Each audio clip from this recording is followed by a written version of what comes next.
자, JTrain이나 JCV를 살펴보면서 그 훈련 오차, 그리고 상호 검증 오차가 얼마나 큰지 확인할 수 있고요.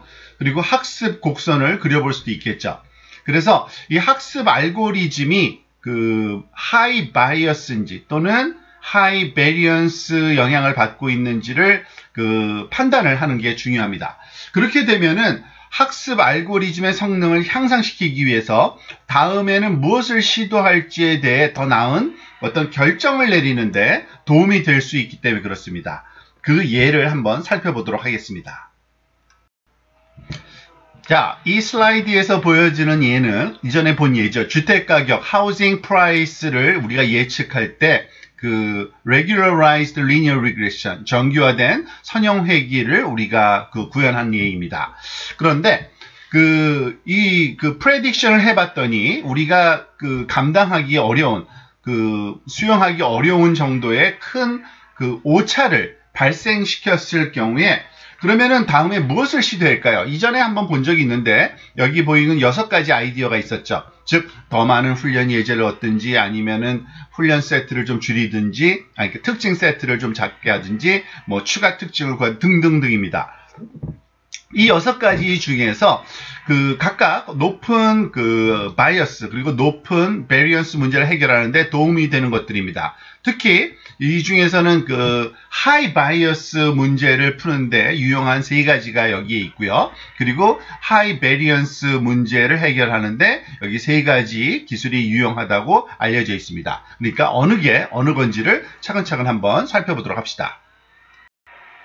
자, 첫 번째 방법은 more training example, 훈련 데이터 예제를 더 많이 얻는 것입니다. 이미 지난 비디오에서 살펴본 것처럼 알고리즘이 하이 바이어스의 영향을 받고 있을 때는 만약에 더 많은 훈련 데이터를 얻어도 전혀 도움이 되지 않을 거라는 것을 봤죠. 그렇지만 대조적으로 우리가 분산이 크다면, 즉 하이 베리언스 문제에 영향을 받고 있는 알고리즘이라면 즉 더 많은 훈련 예제를 얻는 것이 많은 도움이 될 겁니다. 그래서 이 더 많은 훈련 예제, more training example은 high variance 문제를 해결하는 데 도움이 된다라고 이해하시면 됩니다.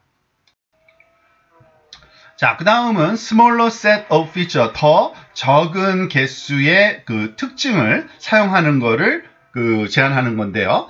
즉, 특징이 너무 많으면 매우 복잡한 모델에 적합하는 거기 때문에 너무 모델의 유연성이 너무 많아서 말하자면 과적합이 되는 경우가 많죠. 그거는 우리가 말하자면은 폴리노미얼에서 하이 오더 텀 항들 x제곱, x3승, x4승, x5승 등등을 계속 추가하는 것과 마찬가지입니다. 이 중에서 몇 가지를 서드 오더, 폴스 오더, 핍스 오더 이런 거를 제거한다면 모델이 좀 더 복잡하지도 않고 분산도 크지 않게 될 겁니다. 그래서 알고리즘의 주택 가격 예측 문제에서 실제로 관련이 없거나 또는 별로 도움이 되지 않는 그러한 많은 특징이 의심이 된다면은 다소 중복되는 특징 같은 것들을 제거하거나 또는 개수를 줄이면 우리가 유연성이 감소하는 데 도움이 됩니다. 그 얘기는 데이터의 과적합 되는 것을 피할 수 있게 해주기 때문에 즉 하이 베리언스, 높은 분산 문제를 해결하는 데 도움 주는 방법으로 이 특징의 개수를 좀 줄이는 그러한 방법을 생각할 수도 있습니다. 자, 이와는 거꾸로 추가적인 특징, additional feature를 얻는 방법은 작은 특징 세트에서 오히려 거꾸로 큰 특징 세트로 이동하는 거니까 반대죠. 이거는 high bias 문제를 해결하는 데 사용되는 방법입니다.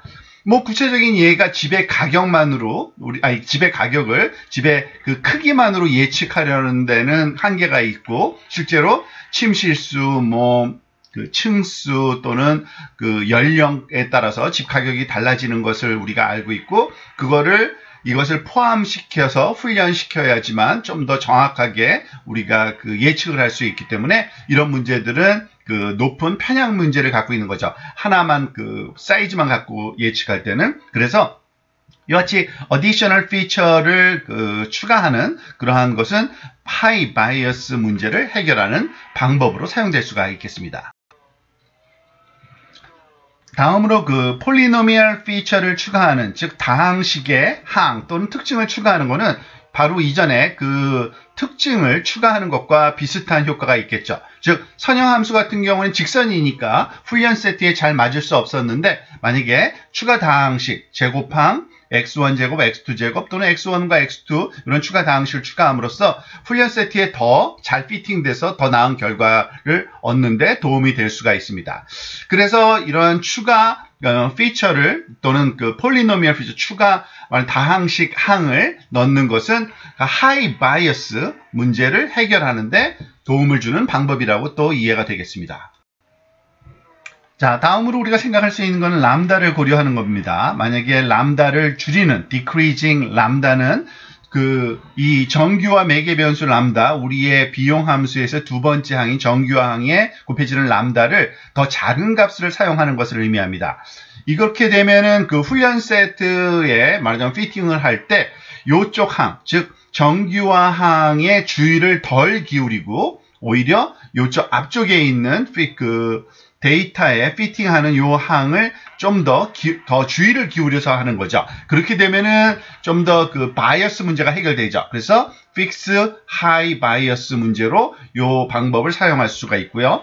그 반대로는 그 람다를 늘릴 수도 있겠죠. increasing lambda. 이렇게 되면은 반대로 훈련 세트에 맞추는 이러한 것을 좀 덜 하고 오히려 이 모델 자체에 말하자면은 그 모양을 좀 더 부드러운 함수로 만들도록 이 람다가 강제하게 되고 덜 위글리한, 좀 더 울퉁불퉁한 게 좀 덜한 그런 함수를 사용하게 되기 때문에 하이 베리언스 문제를 또 해결하는 방법으로 이 람다를 키우는 방법이 사용될 수가 있겠습니다. 자, 이번 슬라이드에서는 굉장히 많은 내용이 포함되어 있긴 합니다. 그렇지만 여기서 여러분들이 반드시 가져가야 될 두 가지 내용을 한번 살펴보면 분산이 높은 경우, 하이 베리언스 문제의 경우는 사실은 어떻게 보면 두 가지 어프로치가 있다는 얘기입니다. 즉, 훈련 자료를 훨씬 더 많이 얻거나 또는 모델을 단순하게 하는 겁니다. 모델을 단순하게 하는 방법 자체가 또 두 개가 있는데요. 즉, 더 작은 말하자면 특징 세트를 가지고 훈련을 하거나 아니면은 이 람다를 키우면은 모델이 조금 단순화되는 이런 세 가지 방법으로 우리가 하이 베리언스 문제를 풀 수 있다라고 요약을 할 수 있고요.